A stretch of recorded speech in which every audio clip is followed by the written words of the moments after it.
Joining me here on this Friday morning on the 1045theteam.com podcast is Andrew Mearns, one of the lead writers, lead contributors to Pinstripe Alley, the Yankees version of the SB Nation blog system. Andrew, thanks for being with us today. Sure, thanks for having me. Andrew, one of the things I love about SB Nation in all of its forms is the amount of work you guys put into the analysis. And let's get right to it. I was looking at the Fangraphs projections yesterday. That has the Yankees as a middle-of-the-road team, 83 and 79, which is not atypical. A lot of those projections try to push everyone towards the middle. Where do you think the Yankees stand right now? I think the Yankees could have certainly used some improvement to their starting rotation in the offseason. I mean, I know they did do some decent work adding a guy like Nathaniel Eovaldi, who's pretty young and still potential. But you would have maybe liked to see them be a little bit more aggressive with Max Scherzer. I know he would have cost a lot of money, as evidenced by the Washington Nationals. But the rotation still has holes that needs to be addressed. And when you're going through a season, as much as I love watching Masahiro Tanaka and Michael Pineda pitch, they don't pitch very much because they got hurt last year. And it's a recurring thing for Pineda, too. So I would have liked to see them do a little bit more work at starting pitching. But as of now, it's hard to really see them going beyond more than just the mid-80s in terms of wins. Biggest strength of this team, to me, it's certainly the bullpen, which is what was good last year. One of the things the Yankees did real well last year, they go out, they get Andrew Miller. They've got Dylan Betances, most likely going to slide into that closer role.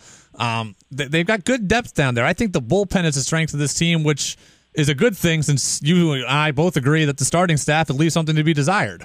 Yeah, I mean, we saw just last year what a team like the Royals could do with a very good bullpen. I mean, I think they certainly got a lot of lucky bounces going their way as well. But when you have the pitchers like the Royals did with Davis, Holland, and Herrera, I think, coming into the end of the game, then, you know, it really helps shorten matters. And the Yankees certainly have their own batch of potent relievers with Betances, Miller.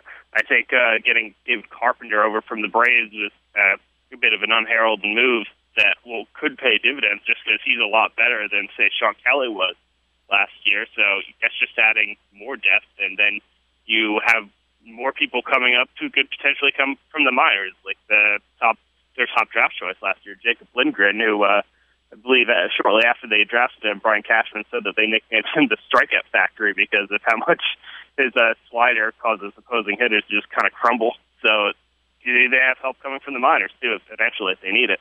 While the Yankees didn't make that big splash in free agency people were looking for, still a chance they might be a player on Moncada, but you never know. But they didn't go after Scherzer, they didn't go after Shields, and that had a lot of fans upset with the Yankees because that's not the way the Yankees have traditionally done things. But they did spend money. They re-signed Chase Headley.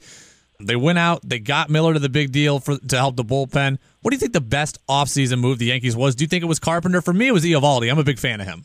Yeah, I was a fan of both the Eovaldi trade, and I did like Carpenter. I did like trade Carpenter as well. But I think the best move, but you just said it, was signing Chase Headley back to that extension because I think he gives you a lot of value that maybe is not quite as obvious just through his defensive prowess.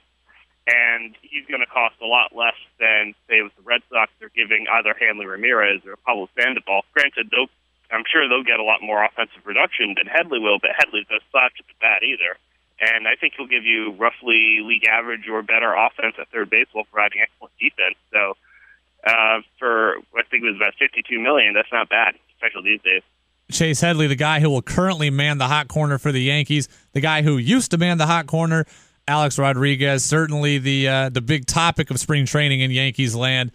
For me, Andrew, Yankee fans, they want to run him out of town. They got to get over it. He's got a place on this team as a DH against lefties. His career splits against lefties, righties, nearly identical. He's going to help against lefties. They don't have anybody else to really put in as a DH against lefties. They're not going to put Chris Young there and take their fourth outfielder and put him at the DH. And I'm sorry to say it, but when Mark Teixeira invariably misses time this season, he's a perfect platoon split for Garrett Jones. Yeah, it's true. I mean, he's not going anywhere because I don't think the Yankees are anxious to well, I mean, I'm sure the Yankees would like to get rid of the $61 million, but that's not going away. So they're going to give him A-Rod that money, whether they like it or not. So he's going to be a presence on this team until he gets hurt, which he probably will. But as a platoon DH, yeah, he could do a lot worse. Because even in his last couple of years when he was playing, he would sometimes have problems against righties, but against lefties, he would definitely mash. And I think you need a power threat like that in the lineup because you're not getting much power these days just throughout baseball. And as you said, Mark Teixeira is not that healthy these days anyway, so maybe you would see something where I know they had talked about A-Rod potentially taking grounders at first base. I don't know if that changes since they got Garrett Jones, but as a DH, we could step in there and if Teixeira goes down, and so I think you're going to see A-Rod on this team, whether Yankees fans like it or not. And well, I've certainly grown weary of his exploits over the years. If he wants to be productive for this team, hey, I will take it because I don't really care that much. CC Sabathia coming back from injury. What do you think his chances for success are in 2015? Is he done? Is he done being an ace? What do you think? What are you projecting for CC? I don't think we're going to see anything like even 2012 CC again, which is the last time he was actually a productive, healthy pitcher. I mean, he stayed healthy. I should say he stayed healthy in 2013, but he just was not that good. And I think unless he makes some serious adjustments, we might get some more of that in 2050. And I'm not very optimistic about CC just because he has a knee injury that's not going away. I mean, he got it cleaned up in the offseason, but the doctors have said his knee is degenerative at this point, and that's just not really a good. That's not really a good thing when that knee is carrying a 6'7" large man, albeit not as large as he used to be. So I don't really know what to expect from CC. His peripherals were actually decent last year. He wasn't walking that many people, and he was striking out a good amount, but he was giving up a bunch of home runs. So I don't know if that's just small sample size weirdness or if that's just something that CC Sabathia is going forward because he gave up 28 home runs in 2013. So the Yankee Stadium fences aren't getting any further out. So I don't know. I'd probably say that at best, maybe CC could be a league average, a little bit better starter.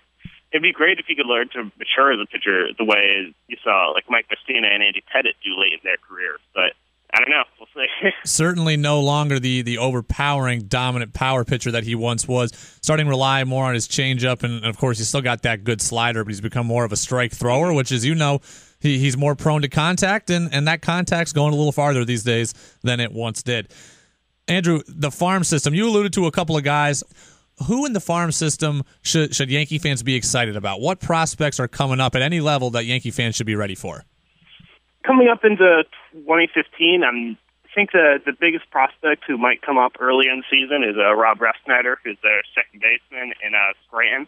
He needs some work defensively, but he was a really great hitter for the Scranton Rail Riders last year, and I know a lot of people on the site were calling for him to be promoted to replace Brian Roberts until this trade for Stephen Drew, and then the Stephen Drew experience happened, and that didn't make things any easier. But Refsnyder really tore up the International League, and he has a bat that a lot of people really like. So he could certainly come up if the Yankees feel comfortable with his second base defense. And last year in Scranton, he hit 300, 389, 456 in 77 games, and that was after playing even better in Trenton. So he's a guy who's probably the closest to the major leagues of any of these position players. And if you go a little bit further down, you'll find like Luis Severino, who a lot of people think is their top prospect, and moved up from low-A Charleston all the way to double-A Trenton at the end of the season and just dominated all the leagues he faced. And the Yankees only gave him 5 starts in Tampa before they said, okay, yeah, you're good enough for Trenton. So they have high expectations for him. They have high expectations for Aaron Judge, who they took with their second top pick in 2013. And I actually think Judge is an even better prospect than Severino just because he has a great power bat and he's still maturing into it.